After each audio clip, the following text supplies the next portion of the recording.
Hai guys, welcome back to my channel Dina Cokopuka, cintai karakter suara. Di video kali ini aku akan menjawab pertanyaan dari teman-teman di kolom komentar. Let's go.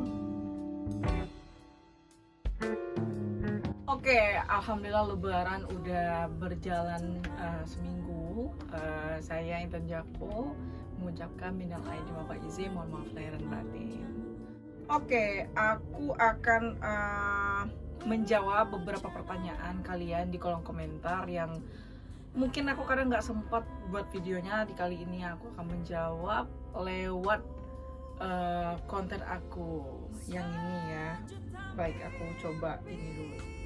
Oke guys, sekarang aku akan menjawab pertanyaan yang pertama. Ini dari Bang Lorong Waktu Andres. Panjang banget ya namanya, nggak apa-apa lah.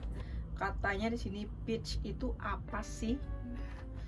Pitch itu mungkin kalau bahasanya adalah pitch control.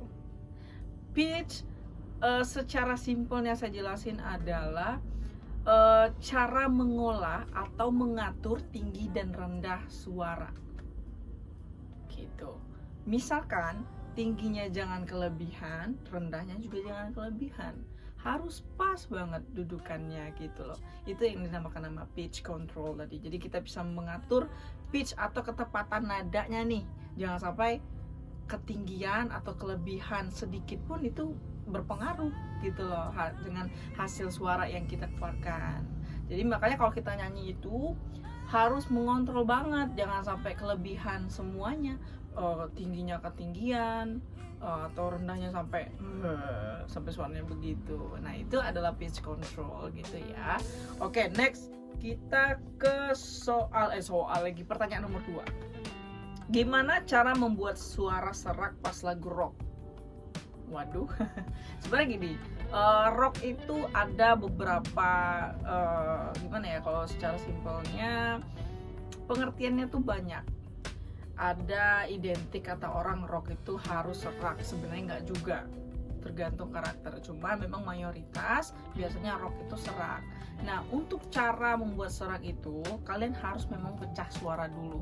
Bukan harmonisasi ya, tapi pecah suara itu lebih dengan kalian ini menyakitkan sih sebenarnya, membuat tenggorokan kalian tuh sakit. Jadi intinya tuh teriak sampai emang pecah throatnya yang ada di bagian pita suara kita, sampai pecah. Terus dia akan timbul serak tersebut karena pita suaranya mulai mungkin ada yang cedera, itu akan bentuk menjadi serak. Cuma beda lagi dengan ceritanya kalau serak itu datangnya dari Tuhan ya, atau dari Allah. Itu emang sudah dari sononya. Nah, buat kalian yang mau serak untuk nyanyi rock, itu tadi kalian harus mengorbankan pita suara kalian untuk cedera dulu. Cedera, udah pecah, nah itu bakal ketemu nih cara seraknya.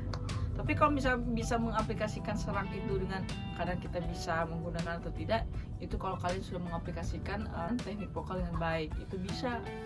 Tapi kalau untuk memecahkan memang totalitas mau pecah banget, kayak misalnya mau jadi penyanyi metal, hard rock, nah itu harus memang benar-benar dipecahkan dulu ininya. Karena kalau misalnya kita udah cedera, suaranya udah masuk ke area serak begitu, untuk normal seperti ini lagi, nyanyi kayak pop udah nggak bisa gitu. Jadi harus berkorban banget. Oke?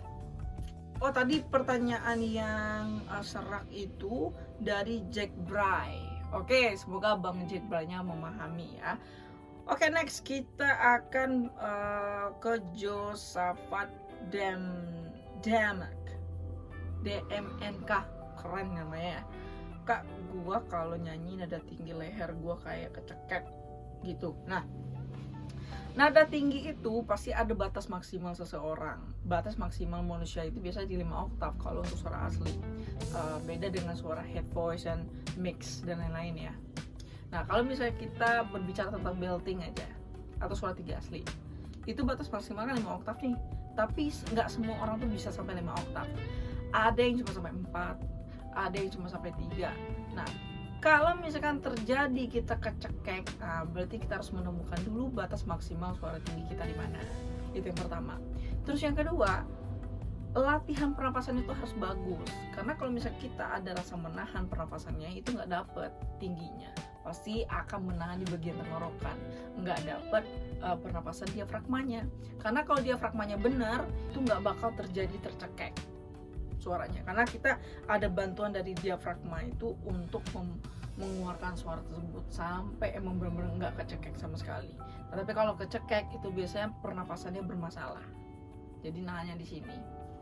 Terus yang ketiga itu terlalu berhati-hati, karena kalau terlalu berhati-hati jadi untuk bagian tingginya itu menahan, jadi tertahan juga di bagian tenggorokan.